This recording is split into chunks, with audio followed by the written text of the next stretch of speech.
لسانی، بوقلمونی اور اردو۔ جب پٹنہ اور حاجی پور کے درمیان گنگا پر پل نہیں بنا تھا تب پٹنہ جانے کے لیے گنگا ندی کو چھوٹے جہاز سے پار کرنا پڑتا تھا، جس میں بہاؤ کی سمت میں جانے میں 1 گھنٹہ اور اس کے مخالف سمت جانے میں 1.5 گھنٹہ لگتا تھا۔ اس پرلطف سفر میں بار بار کوئی دریائی جاندار پانی سے اوپر اٹھتا اور پھر غرق ہو جاتا۔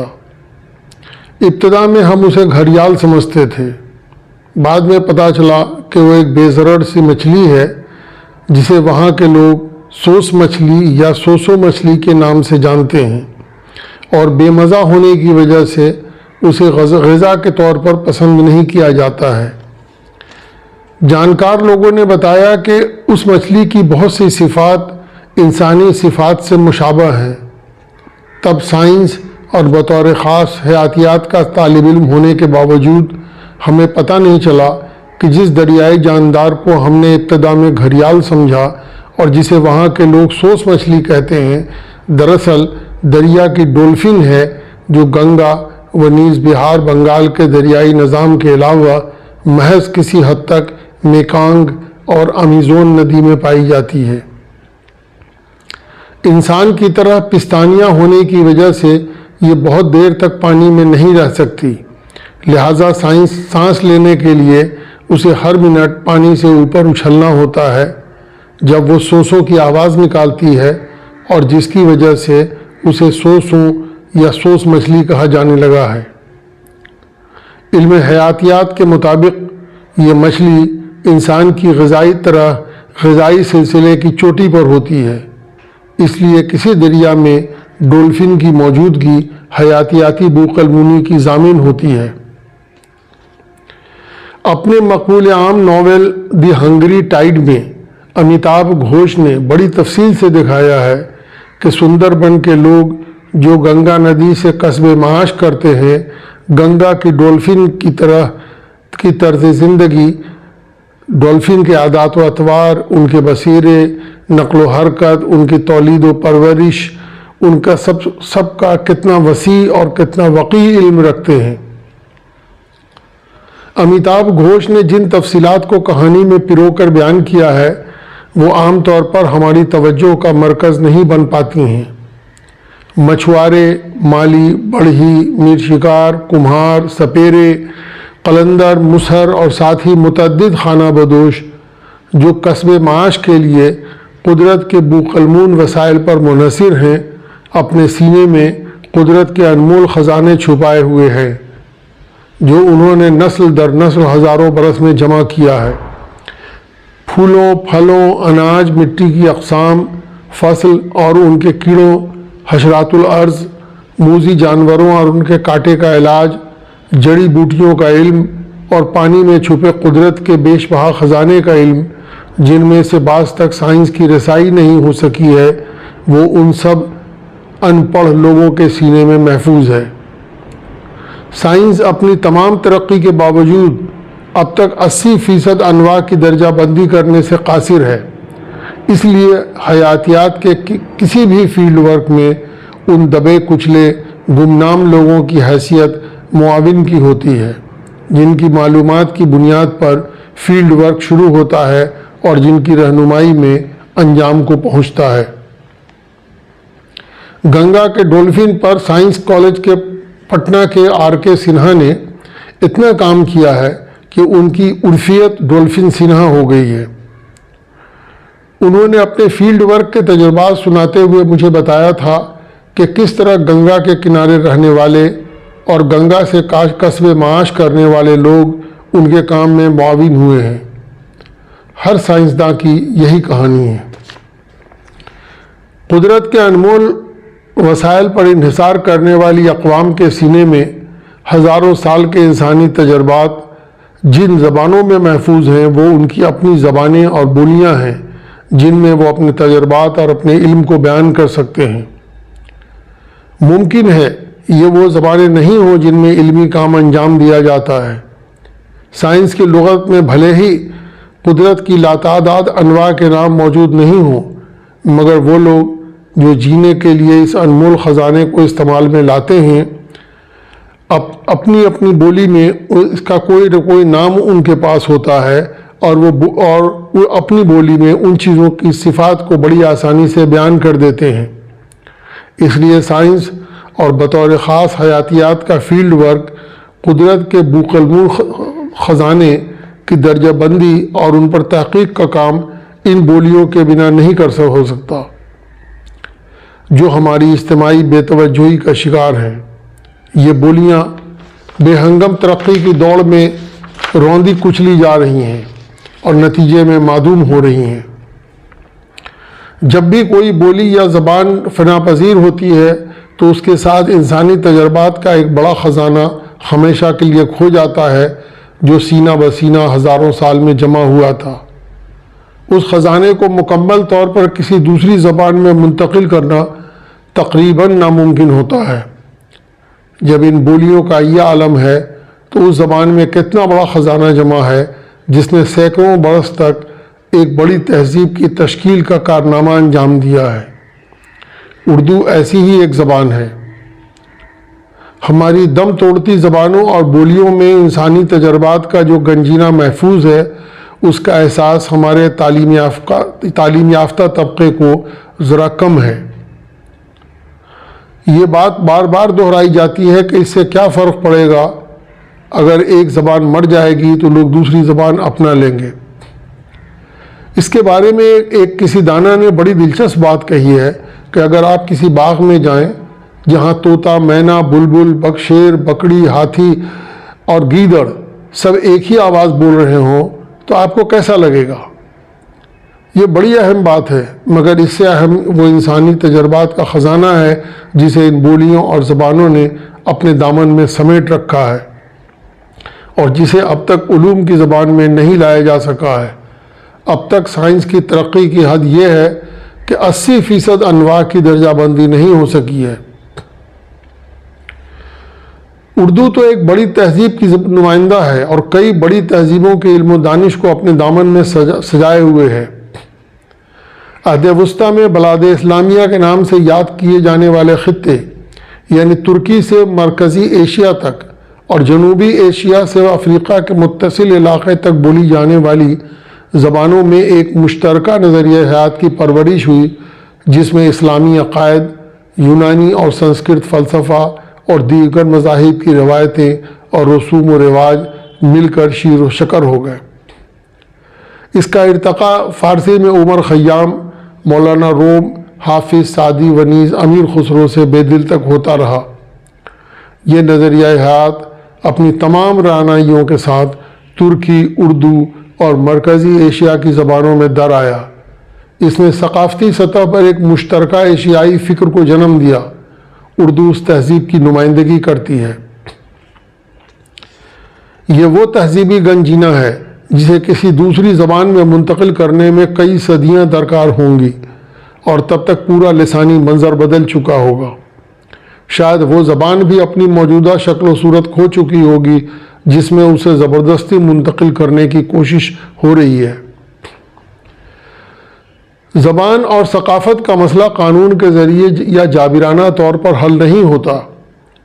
دیگر سماجی اور سیاسی محرکات بھی اپنا کام کرتی ہیں۔ جمہوری نظام نے آزادی کے بعد آدھی صدی کا جو موقع فراہم کیا تھا، اس میں ثقافتی پالیسی کی طرف خاطر خواہ توجہ نہیں کی گئی۔ لہٰذا 1990 کی دہائی سے تشکیل پذیر کھلی معیشت، آزاد مندی اور اطلاعات کے آزادانہ بہاؤ کے سامنے اب ہم بے بس نظر آ رہے ہیں۔ ہندی، جو کئی ریاستوں کے علاوہ مرکزی سرکار کے کام کاج کی زبان بنائی گئی اور جس کی ترقی کے لیے سرکاری خزانے کا منہ کھول دیا گیا، اس کے بعض ہمنوا اب انگلش کی بات کر رہے ہیں، جس میں افعال تو ہندی کے ہوں گے مگر الفاظ و اصطلاحات انگریزی کے ہوں گے۔ 2008 میں ہندی دیوس کے موقع پر ایک سرکاری چینل نے اس موضوع پر ایک مباحثہ کرایا۔ اس میں شریک ایک مرکزی یونیورسٹی کے صدر شعبہ ہندی نے انگلش کی حمایت کی اور اسے لسانی ارتقاء سے تعبیر کیا۔ زبان کی تباہی کا اس سے بہتر اپائے کیا ہو سکتا ہے؟ نتیجہ بھی سامنے ہے۔ 2019 میں اتر پردیش جیسی ریاست کے بورڈ کے امتحان میں 10 لاکھ بچے ہندی میں فیل ہو گئے تھے۔ اگر لسانی جارحیت اور بو قلمونی کے تحفظ سے صرف نظر کر لیا جائے تو بھی اس حقیقت سے نظر کیسے چرایا جا سکتا ہے کہ انجام کار کمزور زبانوں کو ختم کر کے صرف وہ زبان بچے گی جو سب سے طاقتور ہوگی۔ انگریزی کی توسیع کے پس منظر میں اس انجام کا قیاس لگایا جا سکتا ہے۔ اس لیے زبانوں کے تحفظ کا مسئلہ انسانی حقوق کے تحفظ کا مسئلہ ہے۔ اگر کوئی نظام چھوٹے سے چھوٹے اور کمزور سے کمزور گروہ کے حقوق کے تحفظ میں ناکام رہتا ہے تو وہ جمہوریت نہیں بلکہ اکثریت بازی ہے۔ تخمینہ لگایا جا رہا ہے کہ دنیا میں جو 5000 زبانیں اس وقت موجود ہیں ان میں 50% زبانیں اس صدی کے خاتمے تک ناپید ہو جائیں گی۔ حیاتیاتی بو قلمونی سے مالا مال انڈمان نکوبار جزائر میں 3 درجن زبانیں گم ہو چکی ہیں، اور اس کے ساتھ ہی قدرتی وسائل سے متعلق وہ سارا علمی خزانہ جو ان زبانوں میں ہزاروں سال میں جمع ہوا ہوگا ناپید ہو چکا ہے۔ ان جزائر میں جو زبانیں بچی ہیں ان میں جاروا اور اونگ زبان بولنے والوں کی تعداد گھٹ کر 100 سے بھی کم رہ گئی ہے۔ اونگ ایسٹرو ایشیاٹک خاندان کی زبان ہے جو جنوب اور جنوب مشرقی ایشیا کا قدیم ترین لسانی خاندان ہے۔ اس خاندان کی جو ایک زبان اس خاندان کی کئی ایک زبانیں نکوبار جزائر میں بولی جاتی ہیں اور ان کے بولنے والوں کی مجموعی تعداد 20,000 سے زیادہ نہیں رہ گئی ہے۔ اسی لسانی گروہ کی تقریباً 18 زبانیں جن کے بولنے والے کئی لاکھ افراد بہار، جھارکھنڈ، اڑیسہ، مدھیہ پردیش، آسام اور مغربی بنگال میں پائے جاتے ہیں، ہر طرف سے دباؤ جھیل رہی ہے۔ ان میں سنتھالی کو چھوڑ کر سب زوال پذیر ہیں۔ سنتھالی میں مزاحمت کی بڑی صلاحیت ہے اور اسے سرکاری سرپرستی بھی حاصل ہو گئی ہے، مگر بقیہ منڈا زبانوں کا حشر بعید از قیاس نہیں ہے۔ بہار میں ایسی بہت سی بولیاں ہیں جن کے بولنے والے بہار سے نیپال تک پھیلے ہوئے ہیں۔ ان میں رائے نامی زبان ہے جس کے بولنے والوں کی تعداد 1991 میں 5 لاکھ سے زائد تھی، مگر 2001 کی مردم شماری میں ان کی تعداد محض 14,000 بتائی گئی۔ پھر لمبو گروہ کی زبانیں ہیں جن کے بولنے والے تقریباً 3 لاکھ لوگ مشرقی نیپال سے سکم تک پھیلے ہوئے ہیں، مگر 2001 میں ان کے بولنے والے محض 37,265 لوگ ہندوستان میں تھے اور اب اور بھی گھٹ گئے ہیں۔ حالات کہہ رہے ہیں کہ اس صدی کے آخر تک شاید لمبو گروہ کی تمام زبانوں کا خاتمہ ہو جائے گا۔ خود ہند آریائی خاندان کی 3 زبانیں دنور، درائی اور مانجھی معدوم ہونے والی ہیں۔ وجیکا کا حال بھی پتلا ہے۔ متعدد ہند آریائی زبانیں غائب ہو چکی ہیں۔ ان میں کمہاروں کی بولی کہالی بھی شامل ہے اور گنگایم بھی، جو شمالی بہار کے مشرقی حصے اور مشرقی نیپال میں بولی جاتی تھیں۔ ایسا نہیں کہ صرف وہ زبانیں معدوم ہو رہی ہیں جن میں تحریر کی روایت نہیں ہے یا جس کا ادب تحریری شکل میں نہیں ملتا ہے۔ آسٹرو ایشیاٹک خاندان کی مون زبان جس میں تحریر کی روایت 7ویں صدی میں موجود تھی خاتمے کی طرف بڑھ رہی ہے۔ جنوبی ہندوستان میں کنڑ، تامل، تیلگو اور ملیالی کے علاوہ جو 25 زبانیں یا بولیاں مرویج ہیں ان میں ٹولو جیسی خالص دراوڑی زبان بھی ہے جس کے بولنے والے 10 لاکھ لوگ منگلور اور کسرکوڈ میں پائے جاتے ہیں۔ اس کا گرنتھ نامی رسم خط ہے اور اس میں 1842 سے نصابی کتابیں اور انجیل کے ترجمے چھپتے رہے ہیں، مگر وہ بھی زوال پذیر ہے۔ اسی قسم کی ایک زبان کووی ہے جس کے بولنے والے 5 لاکھ لوگ اڑیسہ کے کالا ہانڈی سے آندھرا پردیش کے وشاکھاپٹنم تک پھیلے ہوئے ہیں۔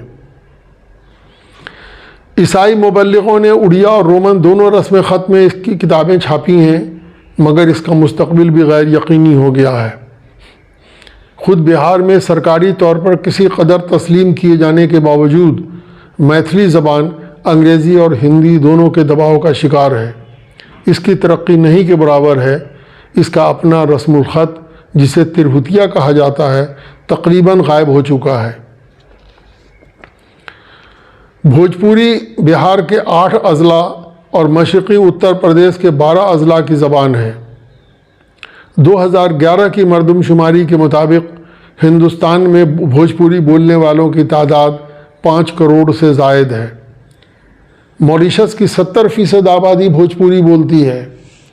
سورینام، فجی جیسے کئی ممالک میں بھوجپوری بولنے والے کثیر تعداد میں موجود ہیں۔ بھوجپوری کا ادب بھی موجود ہے اور اس میں لکھنے والوں میں راہل سانکرتیائن جیسے قداور لوگوں کا نام بھی آتا ہے۔ اس میں فلمیں بھی بنتی ہیں، ٹیلی ویژن چینل بھی کام کر رہا ہے، پھر بھی اسے سرکاری طور پر تسلیم کر کے دستور کے 8ویں شیڈول میں شامل نہیں کیا گیا ہے۔ مگہی، اودھی اور برج کی طرح بھوجپوری کو بھی قانونی طور پر ہندی کی بولی گردان کر ہندی بولنے والوں کی تعداد میں اضافہ کر لیا گیا ہے۔ بھوجپوری کے بولنے والے تو تعداد میں بہت ہیں، اس زبان میں مزاحمت کی قوت بھی ہے، لیکن وجیکا، مگہی، اودھی، برج اور ڈھیر ساری بولیاں مزاحمت کی اہل نہیں ہیں۔ ان کا دائرہ روز بروز سکڑ رہا ہے اور اس کے ساتھ اس میں جمع انسانی تجربات کے خزانے کے گم ہو جانے کا خطرہ بھی روز افزوں ہے۔ کیا اردو کی لسانی ہجرت اسے بالآخر اسی راہ پر لے جائے گی؟ لسانی سیاست کا یہ کھیل طبقاتی معاشی برتری قائم رکھنے کا ذریعہ ہے، جس کے لیے ہر طرح کے حربے کام میں لائے جا رہے ہیں، جس میں حسب ضرورت قانون اور حکومت کے اہم فیصلوں سے روگردانی میں بھی کوئی مذائقہ نہیں سمجھا جاتا ہے۔ مثلاً اگست 1961 میں ہونے والی وزرائے اعلیٰ کی کانفرنس میں اس بات پر اتفاق تھا کہ اگر کسی ضلع میں کسی زبان کے بولنے والوں کی تعداد 60% یا زائد ہو تو ضلعی سطح پر اسے دوسری سرکاری زبان کا درجہ دے دیا جائے۔ پھر بھی عملی طور پر کوئی خاص پیش رفت نہیں ہو رہی ہے۔ مثال کے طور پر نکوباری زبان بولنے والوں کی تعداد نکوبار ضلع میں 28,000 ہے، یعنی یہ اس ضلع کی 60% آبادی کی زبان ہے۔ کمشنر لسانی اقلیت نے سفارش کی کہ اسے اس ضلع میں سرکاری کام کاج کے لیے ایک اور زبان کی قانونی حیثیت دے دی جائے، مگر کچھ نہیں ہوا۔ وہاں کی انتظامیہ کا کہنا ہے کہ اس نے انڈمان نکوبار میں اب تک کسی بھی مذہبی گروہ یا یہ لسانی گروہ کو اقلیت کا درجہ نہیں دیا ہے، حالانکہ یہ مسئلہ ان کے ماننے یا نہ ماننے کا نہیں ہے، بلکہ ایک آئینی حق ہے۔ گرچہ نکوباری میں تعلیم کا محدود انتظام ہے اور اس میں درخواست قبول کر لی جاتی ہے جس کا ترجمہ کر کے اس پر فیصلہ کیا جاتا ہے، پھر بھی اس زبان کو سرکاری کام کاج کی ایک اور زبان کی حیثیت نہیں دی جا رہی ہے۔ یہ عمل ان کے معاشی، سیاسی اور علمی سرگرمی میں برابری سے حصہ لینے میں مزاحم ہے۔ اس کے لیے وہ پالیسی ذمہ دار ہے جس نے بعض زبانوں کو برتر مرتبہ عطا کر دیا ہے، و نیز وہ غیر علمی فیصلہ بھی جس کے تحت بہت سی بولیوں کو ہندی کی بولی قرار دے کر اس کے آزاد نشو و نما میں رکاوٹیں کھڑی کی گئی ہیں۔ یہ سب سیاسی معاشی برتری حاصل کرنے کی کوشش کا حصہ ہے۔ اسی لیے زبان کی لڑائی عوامی جمہوری لڑائی کا ایک بڑا حصہ ہے اور طبقاتی جدوجہد سے پوری طرح وابستہ ہے۔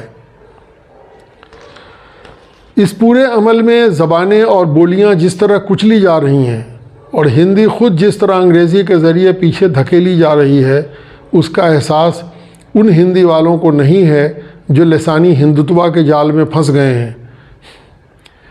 یہ لوگ اس خوش فہمی میں مبتلا ہیں کہ دوسری زبانوں کو دبا کر اور کچل کر ہندی اس ملک پر راج کرے گی۔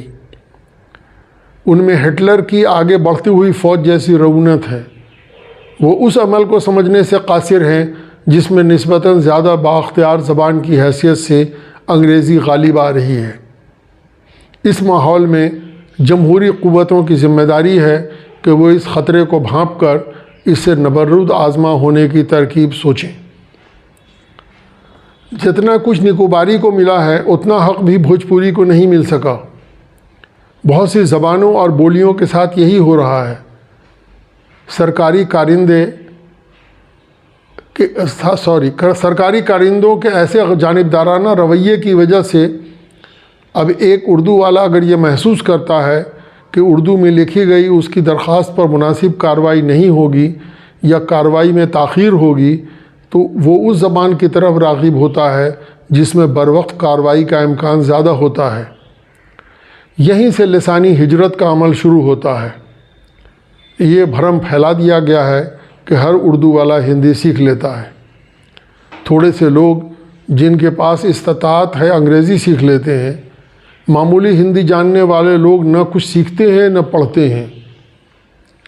غور کیجئے کہ 1940 اور 1950 کی دہائی میں جب ترقی پسند تحریک کے عروج کا زمانہ تھا تو اردو میں دھڑلے سے سماجی سیاسی موضوعات پر لکھا اور پڑھا جا رہا تھا اور جو آبادی کے شعور میں پختگی میں پیدا کر رہا تھا۔ نتیجے میں اردو والے اس تحریک کی رہنمائی میں نمایاں کردار ادا کر رہے تھے۔ جب اردو میں متنوع موضوعات پر مضامین و کتابوں کا سلسلہ بند ہوا تو اردو اخبارات و رسائل کے مواد کے کمتر درجہ ہونے کی شکایت کی جاتی ہے۔ زبان سماجی، سیاسی، معاشی بااختیاری کا ذریعہ بھی ہے۔ کوئی زبان بااختیار تب ہوتی ہے جب وہ سیاست، معیشت و نیز علم و حرفت کی زبان کے طور پر مشتمل ہوتی ہے۔ کسی زبان کے بااختیار ہونے کا مطلب یہ ہے کہ اس کے بولنے والے سیاسی اور معاشی عوامل میں، علم و حرفت میں سرگرم کردار ادا کر رہے ہیں۔ جب ایسا نہیں ہوتا ہے تو زبان بے اختیار ہوتی چلی جاتی ہے اور اس کے بولنے والے اپنی روزمرہ کی ضرورتوں کی تکمیل کے لیے دوسری زبانوں کو اپنانے پر مجبور ہو جاتے ہیں۔ اس سے جو لسانی ہجرت شروع ہوتی ہے وہ یکساں اور ہموار نہیں ہوتی ہے۔ دم توڑتی زبانوں کا ایک چھوٹا سا حصہ جو پہلے سے تعلیم یافتہ اور کسی قدر خوشحال ہوتا ہے، وہ دنیا میں ترقی کے طور و طریقوں سے آگاہ ہوتا ہے۔ اسے موجودہ سماج میں دولت کمانے کے گڑ آتے ہیں۔ وہ بآسانی بااختیار زبان مثلاً انگریزی کو اپنا سکتا ہے، مگر عام لوگوں کو ان اداروں تک رسائی نہیں ہوتی جہاں بالائی طبقے میں شامل ہونے کا ہنر سکھایا جاتا ہے۔ وہ اس کی استطاعت رکھتے ہیں کہ اپنے بچوں کا ایسے اداروں میں بھیج سکیں جہاں انگریزی تو کیا ہندی بھی ٹھیک سے نہیں سکھائی جاتی۔ زبان کی بے اختیاری کے ساتھ ایسے لوگ پسماندہ سے پسماندہ تر ہوتے چلے جاتے ہیں۔ یہی اردو کے ساتھ ہو رہا ہے۔ ہندی پٹی میں مسلمانوں کی ترجیحی زبان روایتی طور پر اردو رہی ہے۔ اردو کے زوال کے ساتھ ہندی پٹی میں مسلمانوں کے زوال کی کہانی بھی وابستہ ہے۔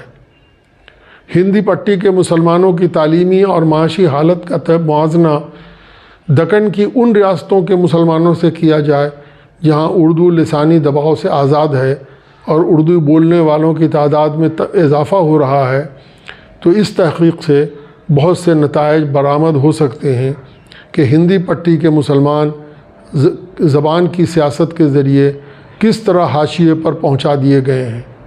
صلاح عام ہے یاران نکتہ داں کے لیے۔